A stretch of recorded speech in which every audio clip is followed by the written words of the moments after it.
Hey everyone, so I'm back on the property today and the project is putting up the joists. So I can't remember in the last video or not if I showed you the skirt, but this is that board running across the whole property, running across the whole edge of the house. I spent some time putting connector plates because it's 32 by 36, so one board wouldn't cut it.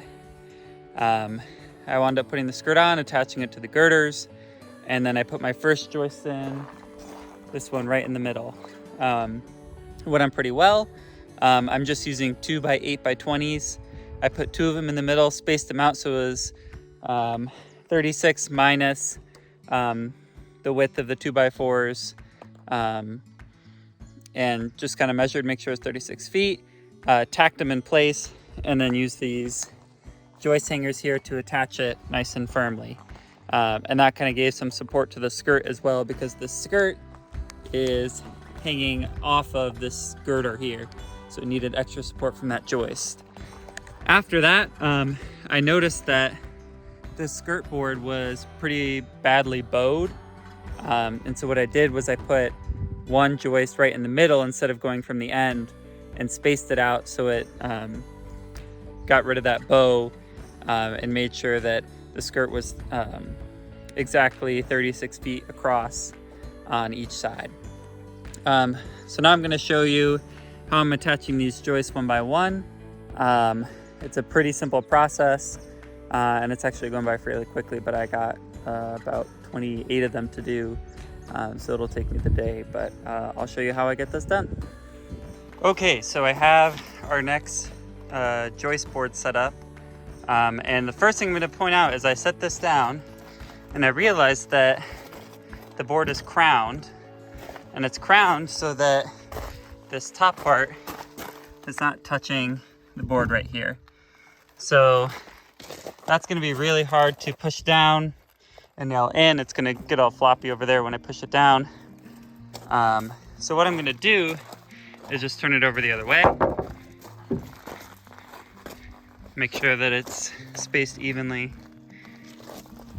And now this board should be resting much better right here. The other thing is I'm doing that with every single one of these boards. They're all crowned the same way. And that way, when you put the pressure of the house and the subfloor onto these floors, it'll push the crown in the middle down, and should keep everything so that the subfloor isn't, bumpy. So the next step is I'm just going to line it up with these marks I made every 16 inches. This middle part is slightly different because I had to avoid that joist plate. And I also put this one in first without measuring because the skirt was falling apart. I didn't have the right fasteners, so I put this up quick. And I figured I would just leave it and just add an extra one to make sure this was at least, or no more than 16 inches. And then to get back on track with the end here, I just put another one right here a little bit closer. But I'm gonna mark it up with my measurement here. Make sure it's nice and tight. Grab my nail gun. Well, not my nail gun, my wife's dad's nail gun. And make sure we're all lined up. I'm gonna push it a little bit closer. Oh, and another thing I just noticed is that you can see that, I don't know if you can see on camera, but this joist is slightly lower than the skirt here. So I'm just gonna lift up slightly on the joist as I nail gun it in to make sure that we're all level. And yeah, that will mean that this joist is lifted off from the girder, but with all the pressure of the house, everything will get pushed down onto the girders. The most important part is making sure that this is level so that the subfloor attaches nice and evenly.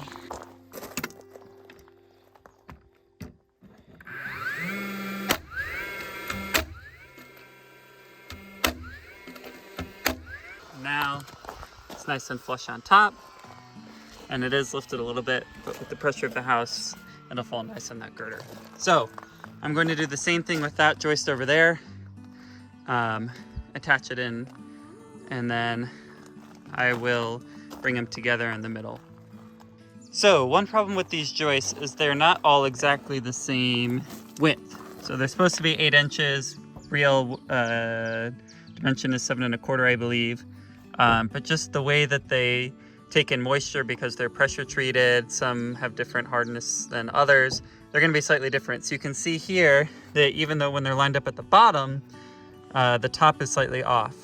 So when I connect these two joists in the middle here, I'm going to use this clamp here, clamp it in, get a little bit of tightness on, and then I will just lift this lower board up as I clamp it so that it's even, and then clamp it in so that it's even, and then I'll just tack it in with the nail gun, do the same on the other side, and then put some in the middle as well.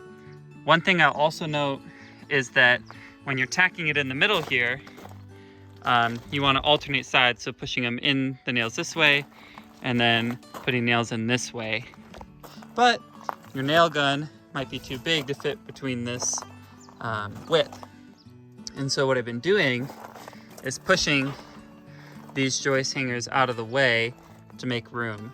And I can do that because I haven't put the middle supports in, and I also am waiting to put the joist hangers in on all of these until I'm done with all of them, so that I can move them around a little bit easier. This one was a lot harder to move with that hanger in there. So that's another tip, is I'm waiting to put those joist hangers in until I can tack these in with the nail gun. But that's the process. I'll just clamp this up, tack it in, and you just go one after the other all the way till the end. Hi everyone, back at the property today, and I'm going to let you in on a mistake that I made while making these joists. Maybe a tip for if you're doing something like this in the future. So the span of this house from that end to that end is 36 feet. So I bought 2x8x20s, two of them, and I just ran them and overlapped them. You can see that one here, another here, and I had a nice big overlap. And I was like, that's fine, you know, more overlap the better, and then I don't have to make any cuts. But then I realized I have to do all of this blocking through the joists in order to create more stability side to side. And it requires a lot of these small 2x8 pieces. And I got halfway done with the joists before I realized I would need those small pieces, and what I could do is measure. It wound up being 14.5 inches because 16-inch on center 16-inch on center gap. So I just cut off 14.5-inch pieces on each end of those 2x8x20s for the second half of the house, so that I get some extra wood for the blocking, because I don't need that big of a overlap between the joists. So that's one mistake I made while doing these joists.